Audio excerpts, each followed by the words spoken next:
This is চোখের কাজ 02। সুপ্রিয় দর্শক, আমি আপনাদের সামনে ছোট্ট এবং বাস্তবমুখী একটি ভিডিও নিয়ে উপস্থিত হয়েছি। ভিডিওর কথাগুলো শুনে যাওয়ার জন্য সবিনয় অনুরোধ রইল। সুপ্রিয় দর্শক, মহান আল্লাহ তাআলা মানব জাতিকে পৃথিবীতে পাঠিয়েছেন শুধুমাত্র তার ইবাদত এবং বন্দেগী করার জন্য। তারপরে আমাদের গন্তব্যস্থল কোথায় হবে এই নিয়ে আপনাদের সাথে শেয়ার করতে যাচ্ছি। সুপ্রিয় দর্শক, স্কিপ না করে আমার কথাগুলো শুনে যাওয়ার জন্য সবিনয় অনুরোধ রইল। আমরা এই পৃথিবী, আমরা স্থায়ী বাসিন্দা নই। কেউই এই পৃথিবীতে স্থায়ী বাসিন্দা নেই। এখানে চলছে জন্ম মৃত্যুর চিরন্তন খেলা। দুনিয়ার জীবনই শেষ নয়। মৃত্যুর পরে মানুষকে প্রবেশ করতে হবে আখিরাত নামক অনন্ত জীবনে। সেখানে প্রতিটি মানুষের তার কর্মের জন্য জবাবদিহি করতে হবে।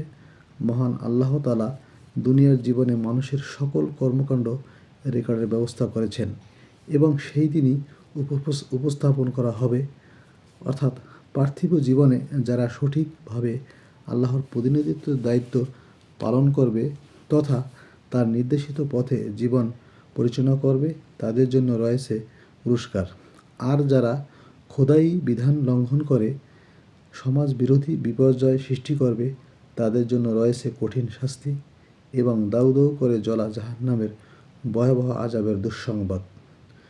যতকালের এই পৃথিবীতে মানুষের সাময়িক আসা যাওয়ার যে বৈচিত্র্য মহড়া চলছে, তা চিন্তাশীল প্রতিটি মানুষের মাঝেই ভাবিয়ে তোলে। সুতরাং জীবনের গন্তব্যস্থল সম্পর্কে যার সঠিক উপলব্ধি রয়েছে, তাকে অবশ্যই আল্লাহর নির্দেশিত পথে জীবন পরিচালনার জন্য নিজেকেই সিদ্ধান্ত নিতে হবে।